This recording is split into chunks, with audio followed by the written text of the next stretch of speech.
quand on a, enfin, j'ai l'impression que je t'explique notre collab, mais tu le Alors sais. qu'on le sait, mais pour les gens qui n'ont Euh, mais du coup, nous, ce qu'on a réfléchi, bon, déjà en priorité, l'objectif c'était d'aller chercher une préhension facilitée, ça je vous l'ai dit. Ensuite, il nous fallait des textures qui permettent de vraiment retenir la purée.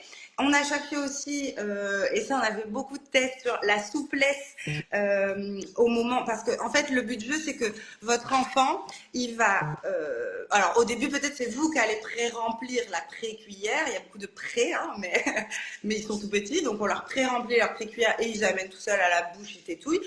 Mais petit à petit, c'est votre enfant qui va venir tremper dans le bol.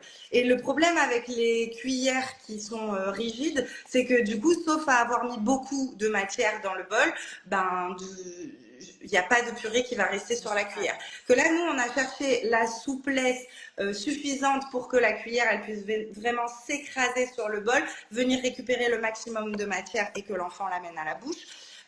Et ensuite, on a réfléchi aux textures qu'on mettait dessus.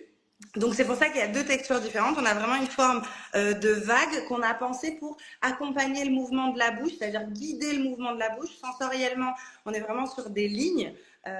Enfin, c'est vraiment des vagues, mais en termes de ressenti, on est sur une ligne. Et donc on a exactement ce mouvement de retrait. Parce que dans l'idée, quand on nourrit un enfant, ce qu'on voudrait, c'est toujours qu'il soit autonome. Donc on va présenter la cuillère à l'enfant. Je prends ma petite bouche pour vous montrer. Et le but du jeu, c'est que plutôt que de faire ça et ensuite de racler la cuillère sur la lèvre supérieure, on va la présenter et ensuite c'est lui qui fait le travail. Donc avec cette information sensorielle supplémentaire, ça permet de l'encourager là-dedans.